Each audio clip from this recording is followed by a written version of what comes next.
Donc bonjour, aujourd'hui on va commencer une série sur le RSA. Donc c'est un chiffrement. Donc aujourd'hui on va commencer à apprendre comment ça fonctionne, ce chiffrement, et les différents types d'attaques dessus.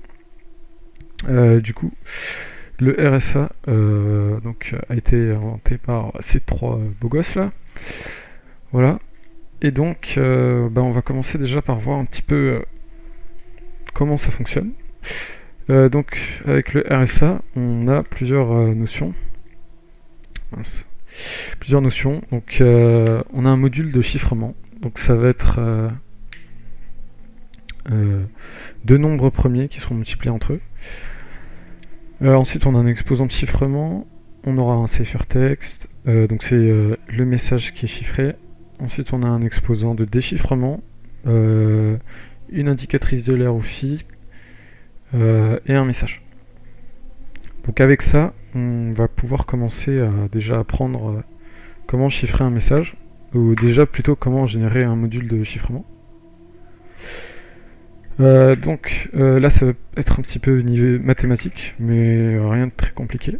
Donc le module de déchiffrement, on va l'appeler n, très couramment. Et donc n ça va être égal à quoi? N ça va être égal à P fois Q. Ok. Où P et Q sont premiers. Ok. Donc c'est deux nombres premiers, P et Q. Et en fait, ce qui a été pensé derrière le RSA, c'est que c'est très compliqué de retrouver quels ont été les deux nombres premiers qui ont été multipliés entre eux. Voilà. Donc nous on va... La clé publique, j'ai oublié de le dire, mais la clé publique, donc ça va être ce qu'on va envoyer à quelqu'un. Ok. Donc disons que moi je suis A. Ok. Je vais envoyer à B ma clé publique. Ok. Et ensuite j'ai ma clé privée. Ok. Qui est liée avec la clé publique. Et donc ma clé privée, donc c'est la mienne. À chaque fois que B va chiffrer avec ma clé publique, seul moi pourrais déchiffrer avec la clé privée. Et personne d'autre. C'est pour ça qu'il faut garder bien au chaud la clé privée. Ok.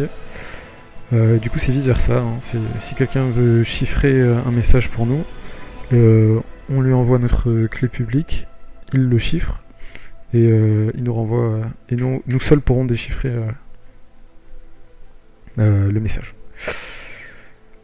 Donc maintenant qu'on a vu ça, donc voilà, n c'est deux nombres premiers qui sont multipliés entre eux. Maintenant on va voir l'exposant de chiffrement, donc c'est appelé E communément.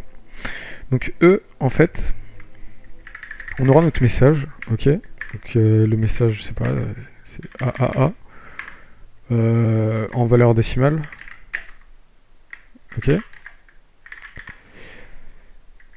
Et donc, E, ça va être un nombre premier avec M et qui est en dessous, et qui est inférieur à M, pardon. Donc E, c'est un nombre premier avec M, donc avec le message, et inférieur à celui-ci. Inférieur. Ah ouais, ok. Voilà. Donc déjà là, on a la paire clé publique et clé privée. Ok. Donc N et E font partie de la clé publique. Et maintenant, on va voir donc N et D, donc qui font partie en fait de la clé privée. Donc maintenant, on va voir un exposant de déchiffrement. Mais juste avant, on va voir d'abord comment chiffrer le message. Donc pour chiffrer un message,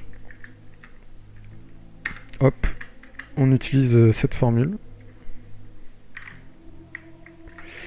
qui est donc le message chiffré, ça va être égal au message puissance l'exposant de chiffrement modulo n.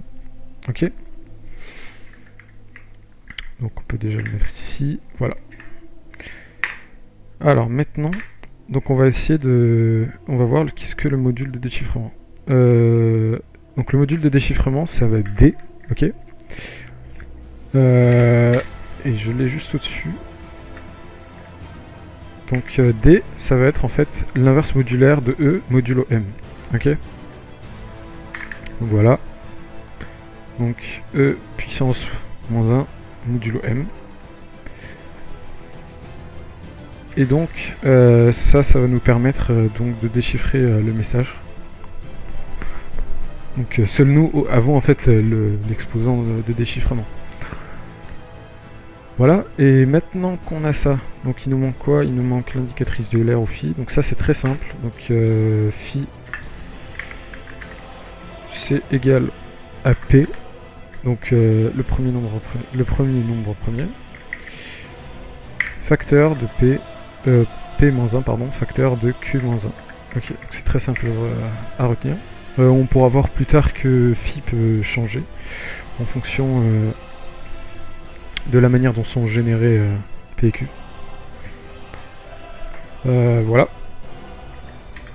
Donc pour l'instant tout ça c'est simple. Et donc le message, donc, ça va être quoi? Ça va être C, en gros pour déchiffrer le message. Donc on aura besoin de C et de D. Ok. Voilà. Et donc on peut donc trouver que C puissance D modulo N. Donc ça nous donne M. Voilà.